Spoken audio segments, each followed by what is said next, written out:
Hey, ¿qué tal, banda? Bienvenidos a este nuevo video.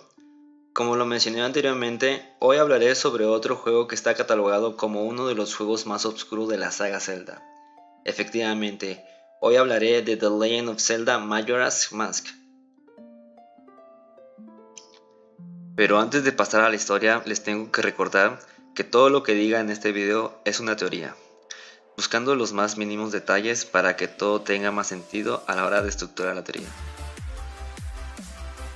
No te olvides de suscribirte y darle a la campanita para que te avise cada que suba un video nuevo. También aquí abajo en la descripción les estaré dejando los links de los videos que tienen teorías muy interesantes y otras curiosidades.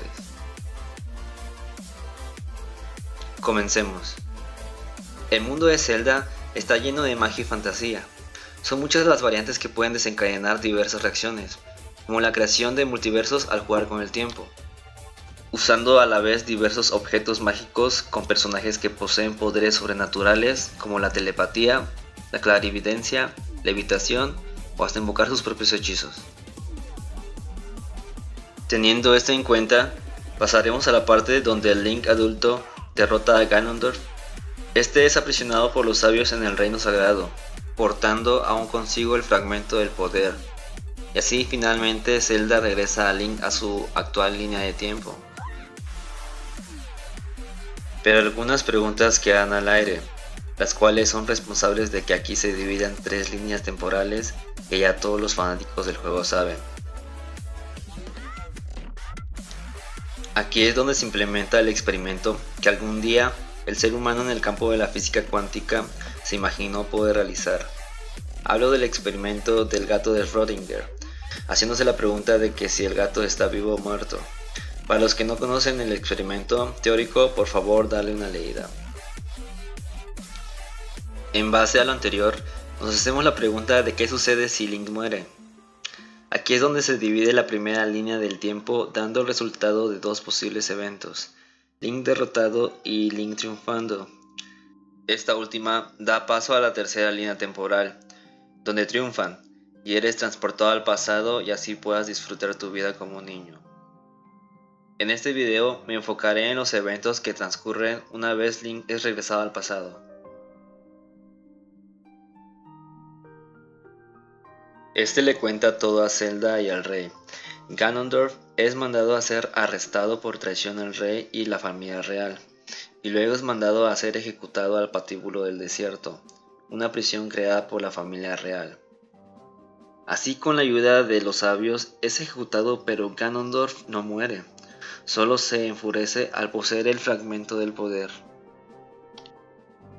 Ya que en los eventos de Ocarina of Time logra tocar la Trifuerza, pero al no tener el balance correcto, este solo se queda con el que más resonancia tenía, el poder, y los otros dos fragmentos restantes van a parar a Zelda y a Link. Después de vencer a Ganondorf, Zelda al regresar a Link al pasado con la Ocarina del Tiempo, la Trifuerza se divide en 8 fragmentos, quedando esparcidos por Hyrule en la era del Link adulto. Pero en la línea del tiempo del pasado, los fragmentos ya han sido reconocidos por la Trifuerza, y cada quien lo lleva consigo sin eso saberlo. Por eso en Twilight Princess se nos revela que Ganondorf es ejecutado pero no muere, y logra matar al sabio del agua. Los sabios con temor deciden mandarlo a un mundo paralelo de penumbras, que hace tiempo tribus antiguas abrieron y fueron encerrados ahí mismo, usando el espejo del crepúsculo. Aquí da paso a Majora's Mask, solo que no dejan muy en claro cómo se entrelazan las historias. Es por eso que aquí les traigo esta segunda teoría, la teoría del héroe de la Tetrafuerza. Si no viste el video anterior, aquí te lo dejo, para que lo cheques y tomes el hilo a la historia no contada. Continúo. Una vez que todo está en orden cuando eres niño, el rey Link te revela que tú fuiste, eres y serás el siguiente sucesor que protegerá a la Trifuerza, y eres el legítimo portador del espíritu del héroe. Ese coraje que el rey tuvo para poder vencer el mal en Skyward Sword, tú también pudiste alcanzarlo, y con ello te ganas el nombre del héroe del tiempo. Tu hermana, la princesa Zelda, es de alguna manera reconocida por su padre, pero siendo estricto al mencionarle que tenga más cuidado con sus acciones y mucho más cuando viaje por el tiempo.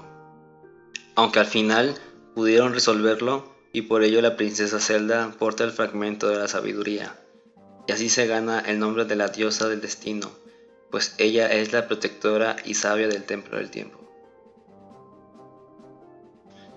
Habiendo dicho todo esto, el rey Link te encomienda una tarea más, ya que tú serás el sucesor para proteger el reino, una tarea que no es fácil, y más para la mente de un niño. El rey, con sus sabias palabras, te dice que en tu camino te enfrentarás a adversidades inimaginables, las cuales pueden ser confusas para el ser, y que en ciertos momentos la soledad puede llegar a ser tu acompañante más fiel, y debes de aprender de ella. Así que el rey le pide a la princesa Zelda que le entregue la ocarina al héroe del tiempo para su siguiente aventura.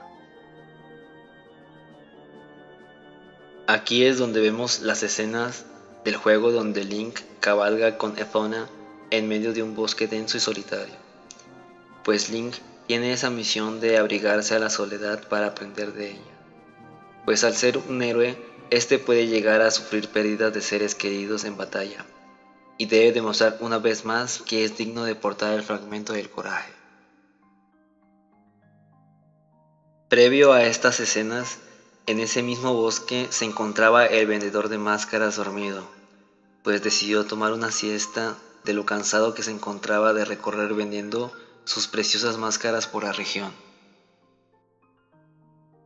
En las cercanías se encontraba un Skull Kid acompañado de dos hadas jugueteando en el bosque, cuando de pronto el Skull Kid escucha una voz que le habla y le pregunta si quiere jugar con él. Al Skull Kid le da curiosidad de dónde proviene la voz y ve que proviene de un hombre que está dormido en el suelo. Efectivamente, el hombre de las máscaras. Así que el Skull Kid se acerca cauteloso y es donde descubre que la voz proviene de una máscara con hermosos colores y detalles que la mira fijamente mientras ésta le dice que si quiere jugar con él, debe ponerse la máscara. Así que este se pone la máscara, pero no cualquiera, esta era una máscara mágica, la cual albergaba la esencia de una bestia antigua, con tremenda fuerza. Y eso no era todo, la máscara funcionaba como un parásito, que absorbe la energía de su huésped. Y es así como puede usar sus poderes. También la máscara de Mayora tiene la capacidad de manipular la realidad o crear mundos alternos. Esta es una de sus mayores características. Así que una vez que el Skull Kid se la puso, este fue poseído por Mayora. En ese momento, el hombre de las máscaras despierta y ve lo ocurrido. En instantes, Mayora se escapa con el cuerpo de Skull Kid y desaparecen en el denso bosque. El hombre de las máscaras se estremece, pues sabe que la máscara tiene la capacidad de desatar el caos, así que desesperado comienza a buscarla. Del otro lado del bosque, Link se encuentra cabalgando, pero de entre las sombras, Mayora lo vigila, pues Mayora percibe algo en él, una esencia sutil que le hace recordar a un viejo enemigo. Aparte, también percibe un objeto mágico que Link porta, el cual es la ocarina del tiempo. Así que Skull Kid manda a las hadas para que Link se caiga de Epona, mientras Mayora toma la ocarina y comienza a jugar con ella. En eso Link se levanta y quiere de vuelta su ocarina. Así que Mayora se monta en Epona y Link se logra sostener arrastrándolo por el bosque. Y así hasta llegar a una zona donde hay una única entrada que es a través de un árbol. Este sin dudar se mete y sin querer se va adentrando a un mundo cada vez más desconocido. Link cae a un pozo profundo. Es aquí donde vemos la escena muy al estilo Lewis Carroll en Alicia en el País de las Maravillas. Y con mucha razón, pues Mayora ha creado una realidad alterna en la cuarta dimensión. Bueno banda, no quiero extender mucho el video, así que haré una segunda parte para continuar con esta magnífica teoría. No olviden suscribirse, activar la campana, darle like y compartir. Yo soy 360 Gamer, hasta la próxima.